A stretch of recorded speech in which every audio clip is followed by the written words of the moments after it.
Hola a todo el mundo y muchas gracias por asistir a mi comunicación sobre los usos del término terapia, terapeia, en los diálogos platónicos. Para contextualizar brevemente el motivo de mi comunicación, empezaré con una pequeña autopresentación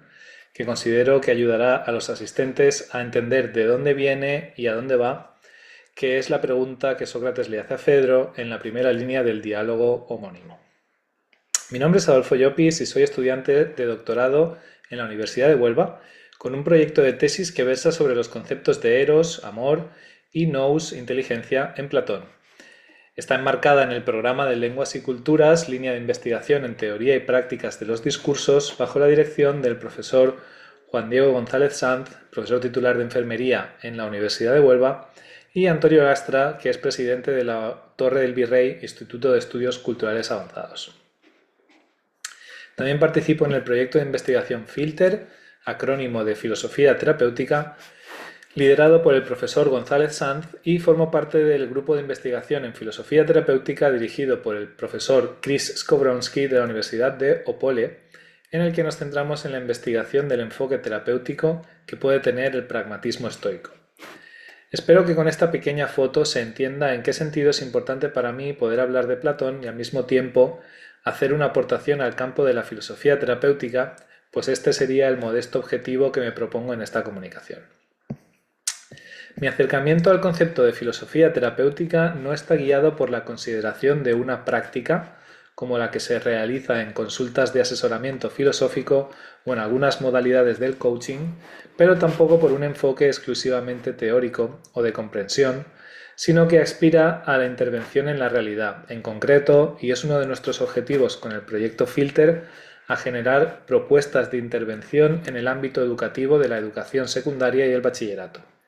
No obstante, la contribución que me propongo con este trabajo no excede, en general, la de un intento de aclaración conceptual que pueda servir para saber de qué estamos hablando cuando decimos que la filosofía es o puede ser terapéutica y al mismo tiempo un esfuerzo por devolver la cuestión al punto de partida para que al tomar una dirección podamos estar seguros de que no hemos seguido la corriente, sino que hemos caminado deliberadamente. Respecto a los diálogos de Platón, seguiremos el orden de lectura de los diálogos de Platón propuesto por William Altman. De un modo resumido, Altman es reacio a aceptar la cronología de la composición, afirmando que el orden en que los diálogos fueron escritos no tiene por qué coincidir con el orden en que Platón quería que se leyeran. La pregunta por el orden de lectura se traslada a cuál es el propósito de la obra, y la respuesta que Altman da es que la enseñanza de la filosofía culmina con la idea del bien en la República. Para quienes estén interesados en profundizar en esta cuestión, recomiendo que consulten la traducción del artículo de Altman que publicamos en la Torre del Virrey, Revista de Estudios Culturales, en 2019. De los 5 volúmenes que componen el estudio de Altman de la obra platónica, hay 2 traducidos al español, en la editorial de la Universidad de Córdoba. Ascensión a lo Bello, que comprende la primera mitad de los diálogos pre-república, y Platón el Maestro, que es el estudio de la República como obra y enseñanza central de los diálogos. La principal consecuencia del planteamiento de Altman es que mientras que desde la cronología de la composición se entiende que lo que sucede en los así llamados diálogos tardíos, principalmente sofista, político y leyes, es una desinflamación de la importancia de las ideas, es decir, una especie de evolución del pensamiento de Platón hacia una versión más pragmática o materialista, más aristotélica según algunos autores. Lo que el orden de lectura pone de relieve es que los diálogos post-república son, en realidad, el modo como Platón examina a sus estudiantes para ver si se mantienen fieles a la enseñanza de la idea del bien que han adquirido en la República. De este modo de entender los diálogos se desprende una consideración general respecto a la filosofía que se puede resumir en 2 afirmaciones. Por un lado, lo que distingue a un filósofo y a la filosofía de cualquier otro tipo intelectual, especialmente del sofista y del político, es la adhesión a la idea del bien. Por otro, esta adhesión se mide necesariamente en su puesta a prueba en medio de la realidad de la vida, o dicho en términos platónicos, la contemplación de la idea del bien obliga a bajar de nuevo a la caverna. Respecto al sentido de lo terapéutico, dado que el alcance de esta comunicación no permite realizar una historia completa o genealogía de lo que hoy entendemos por terapéutico, nos limitaremos a emplear de modo tentativo el sentido original del término therapeia que recibe Platón del lenguaje de su época, para así poder compararlo con la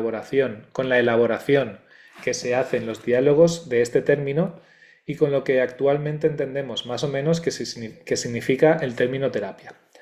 A modo de adelanto y consideración metodológica, indicaré que generalmente vamos a asumir que a lo que el término terapia se refiere principalmente es a una intervención con resultados que se pueden medir mediante estándares propios de la medicina o equiparables con estos. En este momento me parece oportuno recordar que si algo de lo que he dicho hasta aquí o de lo que diré en adelante requiere matización o genera dudas, quedo a vuestra disposición en la sección de comentarios para lo que sea necesario matizar. Pues bien, el auge del concepto y la práctica de lo que se ha dado en llamar filosofía terapéutica ha tenido como resultado la aparición de una amplia variedad de enfoques y perspectivas, tanto teóricas como prácticas. Aunque el florecimiento y proliferación de la filosofía terapéutica se ha realizado sin la necesidad de un consenso teórico, no han faltado los intentos de dotar al concepto de un marco que tienda a su unificación o a su sistematización. Hasta donde hemos podido comprobar, el trabajo más reciente que hay en este sentido es el artículo de Vanicki de 2014, en el que se propone un marco general para la comprensión de la filosofía terapéutica o del carácter terapéutico de la filosofía. No obstante, en tanto que la base para este artículo es fundamentalmente el estudio de Martha Nussbaum sobre el tratamiento aristotélico del deseo, podemos observar que se mantiene en una comprensión médica del concepto de terapia y que por tanto no alcanza el origen de la cuestión que más propiamente se encuentra en Platón, como veremos. El asunto es que la medicina desde el origen se establece como algo separado y hasta cierto punto contrario a la filosofía. Sobre la medicina antigua, el autor del texto, que forma parte de los tratados hipocráticos, indica que la auténtica medicina tiene un método basado en la observación y que se orienta a la salud, concluyendo que el verdadero conocimiento de la naturaleza humana solo se consigue a través de la medicina,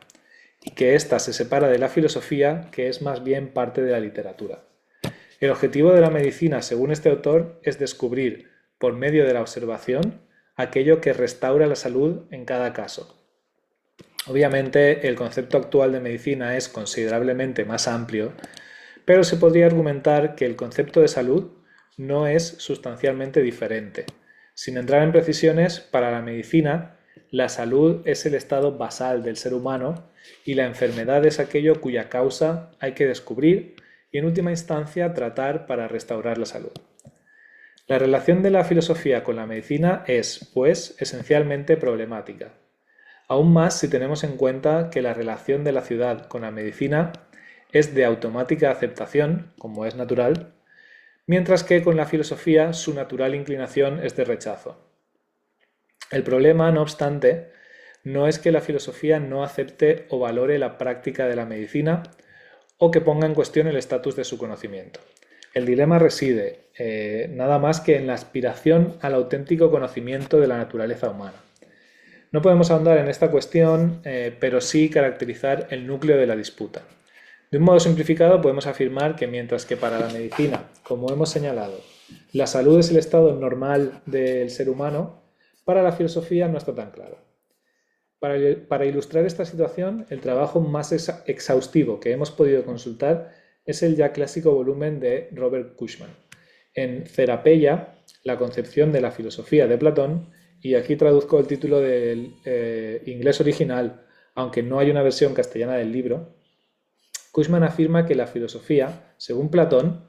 entiende que la situación en que se encuentra la ciudad en relación con los valores y la excelencia es la de estar literalmente del revés. Si me permiten el inciso, la expresión inglesa que Cushman emplea, es decir, upside down, me parece visualmente mucho más precisa porque del revés puede significar direccionalmente muchas cosas diferentes. mientras que upside down señala inmediatamente que lo que debería estar arriba está abajo y viceversa, lo cual circunstancialmente se ajusta muy bien a lo que Platón quiere decir. Este estar del revés significa que los seres humanos, en tanto que viven en sociedad, consideran bueno y elevado lo que en realidad es lo contrario. En consecuencia, cuando la filosofía pretende señalar lo que realmente es bueno y elevado, la ciudad responde diciendo que eso es lo malo y lo despreciable. Resumiendo la posición de Cushman respecto a qué sentido terapéutico tiene la filosofía en Platón, podemos señalar que se trata de una purificación del alma, que se encuentra enferma de ignorancia a través de un proceso simultáneo de conversión de los afectos y adquisición del conocimiento que culmina en la sabiduría. La sabiduría es la unión entre conocimiento y virtud. Si Cushman lleva razón, ahora podemos ver que el diagnóstico inicial de la filosofía es que la condición basal del ser humano no es la salud, sino la enfermedad. Y esta enfermedad consiste en la combinación de ignorancia y desviación del deseo. Para aclarar la cuestión lo máximo posible, lo que se está afirmando es que el sentido terapéutico de la filosofía no puede consistir en la solución de problemas o la cura de enfermedades que hayan aparecido y que hay que tratar para restaurar la salud, sino que debe implicar una transformación integral de la vida del individuo, cuyo punto de partida es un estado de disgregación, y que esta transformación le lleve a orientarse hacia el conocimiento y a desear nada más que una vida acorde con ese conocimiento. Nótese que desde este punto de vista el tópico de que la filosofía es el cuidado del alma no se puede comprender meramente como el mantenimiento o incluso mejora de algo que está bien y que por tanto también podríamos optar por no tocar, sino que implica el descubrimiento de que hay que cuidar el alma porque de lo contrario no dejará de permanecer en un estado equiparable a la enfermedad. Ahora debemos preguntarnos si la evidencia textual de los usos del término terapia, therapeia, en los diálogos de Platón respalda una consideración de la filosofía como algo que posee un potencial terapéutico en el sentido que hemos señalado, o si más bien la concepción de la filosofía como algo terapéutico es posterior, una interpretación posterior. Pues bien, para tratar de responder a esta cuestión hemos consultado las apariciones del término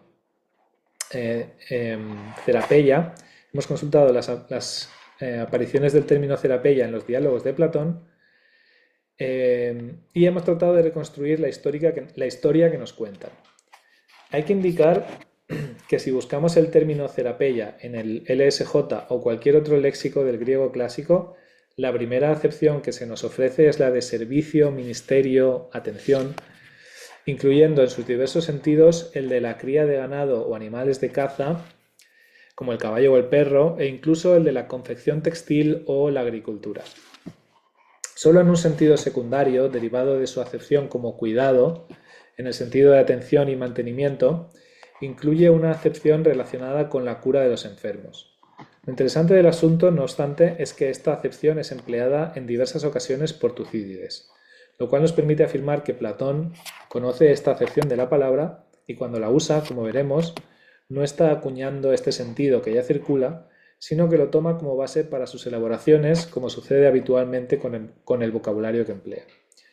Por otra parte, hay que indicar también que therapeia es un término que aparece relativamente poco en los diálogos. Contando todas las apariciones del término en su forma sustantiva,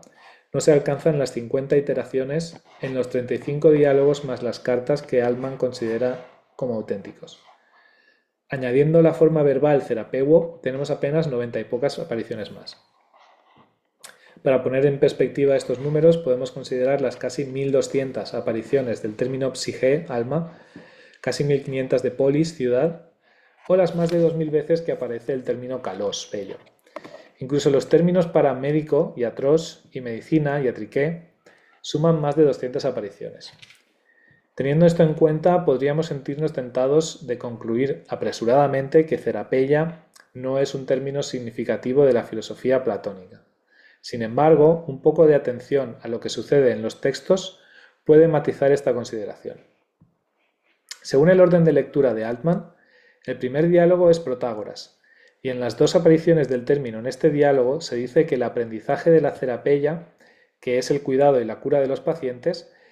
es lo que hace al buen médico, y también que la cerapeia que el médico aplica al enfermo puede ser dolorosa, pero es buena. Por otra parte, en el último diálogo, que en este orden es el Fedón, se dice que la cerapeia del cuerpo, entendida como la búsqueda del placer en la comida y el sexo, pero también como la adquisición de ropajes y adornos, conduce a la guerra y hace a los hombres esclavos de sus deseos. Como hemos señalado antes, no es de extrañar que podamos comprobar dos acepciones tan diferentes del término, pues ya hemos visto que tiene muchas más. En Político 208c se usa para referirse al curtido del cuero, en Sofista 219a y Teeteto 149e para hablar de la agricultura y la artesanía. En Teages 121b y Laques 185e se usa en referencia a la cría y educación de los hijos. En República 455c se refiere a la preparación de pasteles y pucheros. Y en Alcibíades I 122a se emplea en el sentido del culto a los dioses. Aquí empieza a ponerse interesante la cosa.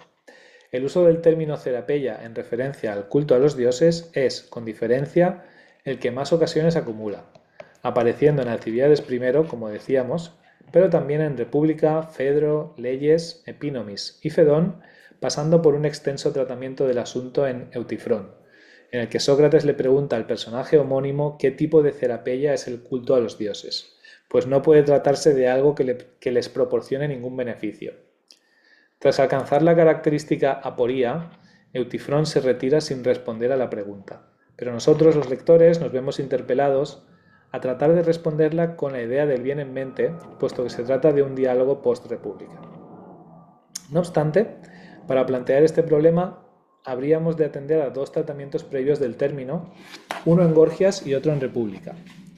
Estos dos tratamientos nos dan la clave, ahora sí, de la importancia del término cerapeia en la filosofía de Platón. En el Gorgias se establece la distinción fundamental entre la retórica y la política. Sócrates argumenta frente a Calicles que mientras que la retórica no es más que adulación de la audiencia, la política es verdaderamente el gobierno que se ejerce con un arte que se orienta al beneficio de los gobernados. Para ejemplificar esto, Sócrates indica que de igual modo que la verdadera cerapeia del cuerpo la proporcionan la medicina y la gimnasia, la producción y el consumo de bienes y placeres forman una falsa cerapeia. Esta falsa cerapeia Sócrates la llama adulación. Por otra parte, antes en el diálogo se ha distinguido la cerapeia del cuerpo de lo relativo al alma, de la que se ocupan la creación de leyes, nomotetiqué, y la impartición de justicia, dikaiosine. Una vez que se ha descubierto que lo que separa la auténtica cerapeia de la falsa es la adulación, Sócrates recupera el término cerapeia para aplicarlo a la polis, ciudad. ¿Cuál es la auténtica terapia de la ciudad? Pues nuevamente, la que trata de hacer mejor a la ciudad es la verdadera y la que se dedica a la adulación es la falsa. Con este movimiento, la cerapeia, que en un primer momento se reservaba para el cuerpo, se introduce en el terreno del alma. En República, la cerapeia aparece en primer lugar, de nuevo, referida al culto religioso. Sin embargo, en esta ocasión no se limita a los dioses, como en Alcibíades I, sino que se amplía al conjunto de los démones, los héroes e incluso los ancestros y los progenitores. Es interesante que, a continuación de esto, las dos siguientes ocasiones en que aparece el término estén de nuevo referidas al cuidado del cuerpo y a la agricultura. La clave, en este caso, a nuestro parecer, que hace inteligible la que será la última aparición del término en este diálogo, es que en estas apariciones la cuestión que está discutiéndose es la de la armonía del alma en el primer caso y la educación científica de los gobernantes de Galípolis en el segundo. Lo que dice Sócrates en 585d es que la cerapeia del alma es lo que tiene que ver con la verdad y la realidad, mientras que la cerapeia del cuerpo tiene mucho menos que ver. Especialmente significativo es que esta afirmación se encuentre justo en medio de la distinción que Sócrates está haciendo de lo que son los verdaderos placeres de los que no lo son. Podemos concluir que Sócrates plantea aquí una crítica del modo de vida dedicado a la comida y la lujuria, señalando que estos placeres son irreales y leves, de modo que no pueden saciar realmente la parte más real de quienes los persiguen. Aquí me permitirán otro inciso, porque en su libro Plato and the Tyrant, Platón y el tirano, James Romm ve aquí una referencia a lo que él llama las mesas siracusanas. Con esto podemos afirmar que Platón conocía bien lo que Sócrates está criticando en este pasaje. Cierro el inciso. Por otro lado, el cuidado del alma sí permite alcanzar un placer mucho mayor y más real que el cuidado del cuerpo. Ahora podemos entender las apariciones anteriores del término que parecen indicar que el cuidado del alma, que implica una armonía virtuosa entre sus partes y un desarrollo intelectual derivado del estudio de las ciencias, es lo que produce ese placer mayor y mucho más real en el alma. La pieza que nos falta encajar es la discusión del culto religioso que se mantiene en el Eutifrón. En 12e, Eutifrón le dice a Sócrates que una parte del derecho o la justicia es la que concierne a la cerapeia de los dioses y la restante es la que concierne a los seres humanos. Sin embargo, Sócrates replica que no entiende a qué se refiere con cerapeia, puesto que, como señalábamos más arriba, no puede querer decir que esta cerapeia se haga para beneficio de los dioses, porque ¿qué beneficio pueden ofrecer los hombres de los dioses? Nótese que en esta argumentación hay un supuesto implícito según el cual los dioses son seres perfectos, de modo que no pueden obtener un beneficio de los hombres, pero tampoco de ninguna otra instancia, pues si pudieran beneficiarse no serían perfectos. Eutifrón intenta sustituir cerapeia por hiperetiqué, es decir, el servicio que un dueño, despotés, de ahí viene nuestra palabra déspota, obtiene de sus sirvientes, pero Sócrates le muestra de nuevo que esto no conduce a un resultado diferente, pues ¿qué servicio pueden requerir los dioses? El diálogo termina sin llegar a una solución, como tantos otros, invitándonos a repasar la cuestión en busca de aquello que se nos haya podido pasar por alto y sobre lo que podamos reflexionar para alcanzar algún tipo de respuesta. Si repasamos el diálogo, vemos que en los pasajes anteriores a 12e, Sócrates está tratando de averiguar con Eutifrón qué es lo pío, y ambos llegan a la consideración de que lo pío es lo que agrada a los dioses porque es justo. A partir de esto podemos concluir que lo que cerapeia de los dioses significa no puede ser sino el afecto por lo justo en tanto que justo. De este modo, al asemejar nuestro gusto al de los dioses, nos hacemos mejores y nos acercamos a ellos. Como resultado de estos análisis textuales podemos referir, en consonancia con lo visto, que la filosofía sí que incluye el término cerapeia como una dimensión esencial de su estructura. La auténtica cerapeia es el cuidado del alma, que es la parte más real del ser humano.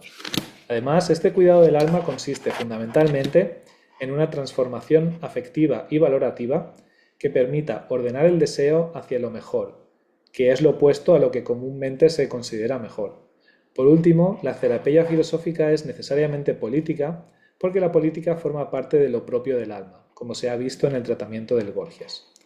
En este sentido, la cerapeia filosófica se convierte también en un servicio a la ciudad, pues permite distinguir lo verdaderamente valioso y transmitirlo a través de la educación. Retomando lo que al principio señalábamos como la disputa central entre la medicina y la filosofía, cabría añadir que en el Cármides, entre los pasajes 156b y 157c, se indica que no se puede curar verdaderamente el cuerpo sin curar primero la cabeza, con lo que queda también declarado desde el principio que la filosofía reclama para sí el auténtico conocimiento de la naturaleza humana. Quizá este sea el sentido en el que Sócrates, al final del Fedón, le pide a Critón que pague la deuda con Asclepio. En todo caso, no podemos señalar aquí quién de los dos tiene razón al respecto, pero sí podemos concluir afirmativamente que el concepto de cerapeia, propio de la filosofía, en su origen no coincide con el concepto médico de terapia. Muchas gracias por vuestra atención y estaré encantado de que nos encontremos de nuevo en el apartado de comentarios.